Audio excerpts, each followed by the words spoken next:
Bonjour à tous, je vous fais une vidéo en direct du bureau du Beau Recueil des bons produits du Change Lab pour vous parler de ce chapitre qui va se fermer prochainement avec la fermeture définitive du site du Change Lab et puis les bons produits parallèlement qui vont être mis en sommeil pendant un an, c'est-à-dire que le site et les produits, vous ne pourrez plus les commander pendant un an. Je voulais vous raconter un petit peu l'histoire du Change Lab, du coup, qu'on fasse un petit point là-dessus. Vous verrez que les filles vont parler après aussi, toute l'équipe. Donc, j'ai vécu 3 années un peu incroyables. Donc, on a commencé par l'inauguration en novembre 2018 de nos locaux qui étaient boulevard de la République avec le Change Lab.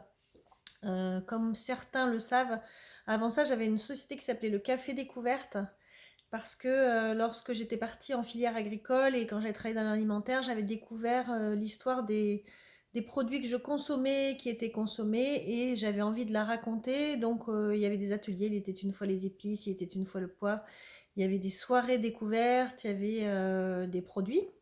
Et suite à ça, quand j'ai déménagé du Tolonnais, j'ai décidé de chercher quelque chose en location et j'ai trouvé ce lieu au boulevard de la République où il était possible d'agrandir un petit peu l'esprit. C'est-à-dire qu'on travaillerait non seulement sur la consommation responsable, mais en plus de ça, on pourrait proposer des ateliers sur le changement en général, puisque j'avais découvert que tous nos freins dans ce qui est changement, adaptation au changement climatique, préparation d'amélioration de notre impact, on va dire. Tout ça, c'est un petit peu, on a les mêmes freins, on a les mêmes habitudes, on a les mêmes problématiques, et donc je me suis dit que j'allais élargir le champ avec une partie consommation responsable toujours, qui est devenue après les bons produits, et une partie qui était un travail avec les entreprises, avec les collectivités et au départ avec les particuliers sur le thème du changement en général.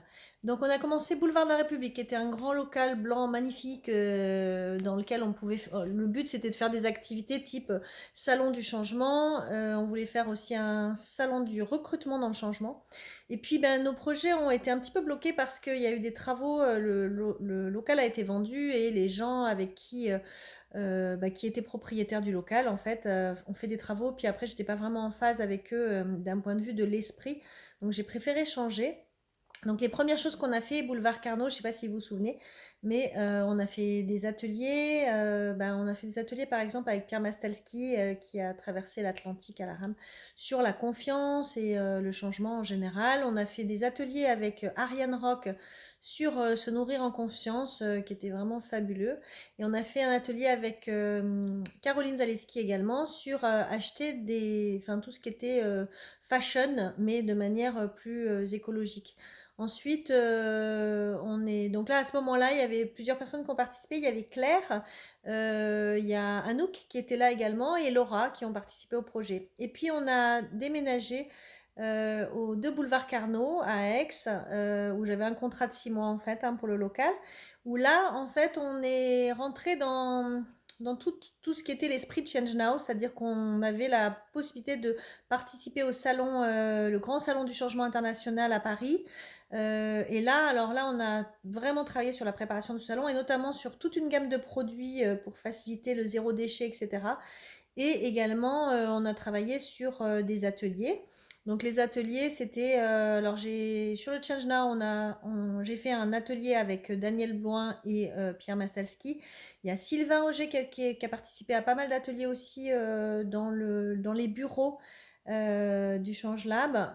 Je remercie aussi toutes les personnes que j'avais invitées à venir au Boulevard Carnot pour réfléchir à la stratégie pour les entreprises, parce que c'est là qu'on a commencé à démarrer des activités en entreprise. Et en fait, qui m'ont donné, enfin, qui m'ont expliqué que ma politique, c'était de déformater et de remettre du bon sens et du pragmatique dans les choses, et donc de pas trop se mettre dans un cadre de programme, etc. Et c'est ce que j'ai fait par la suite, et ça a vraiment bien fonctionné, donc je remercie toutes les personnes qui sont intervenues là-dedans. Là, on a eu trois Américaines aussi qui sont venues, qui étaient Nicole, Madison et Lucie, que je remercie. Voilà, trois jeunes femmes américaines qui sont venues intégrer le groupe. Et puis c'est à ce moment-là que Caroline Morel est arrivée aussi. On a déménagé de nouveau parce qu'il fallait que je rende le local. On a déménagé dans un entrepôt chez ma terre qui a eu la gentillesse de nous prêter cet entrepôt. Et là, le confinement est arrivé. avec les premières activités en entreprise qui ont été stoppées. Et à ce moment-là, ben, Loan est arrivé également.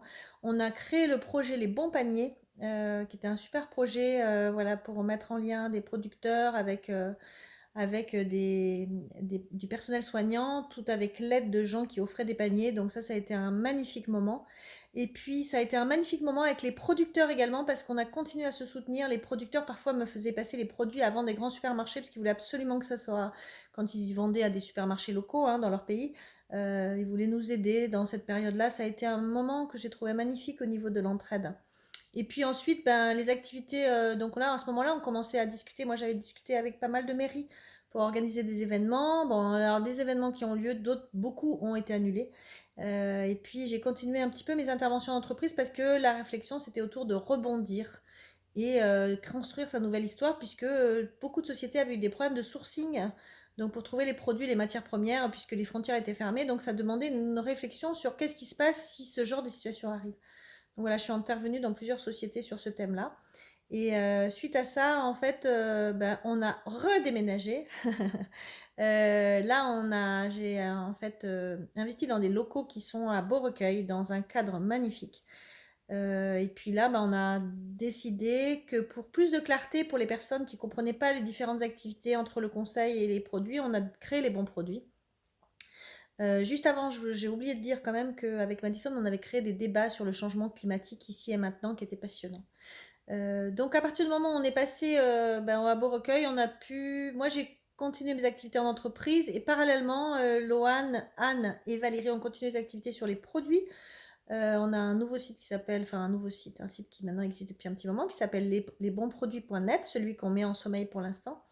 Et puis, ben, on a continué à avoir des réflexions. On a travaillé sur pas mal de sujets, notamment comment faire en sorte que les gens comprennent que c'est vraiment, ça a un impact énorme d'acheter en direct.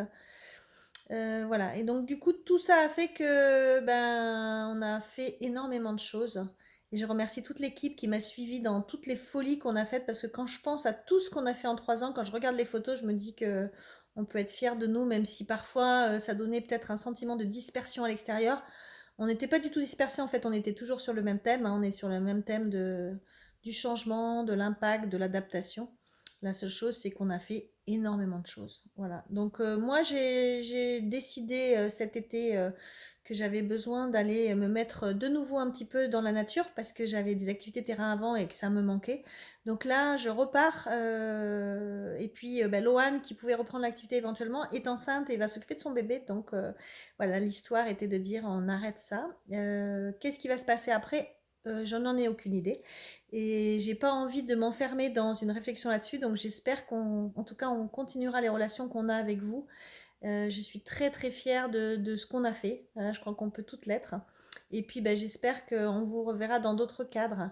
Voilà, je ferai une autre vidéo pour raconter un petit peu ce que je vais faire maintenant. J'ai un billet d'avion pour partir et ensuite être un petit peu plus sur le terrain. Donc ça sera au mois de janvier.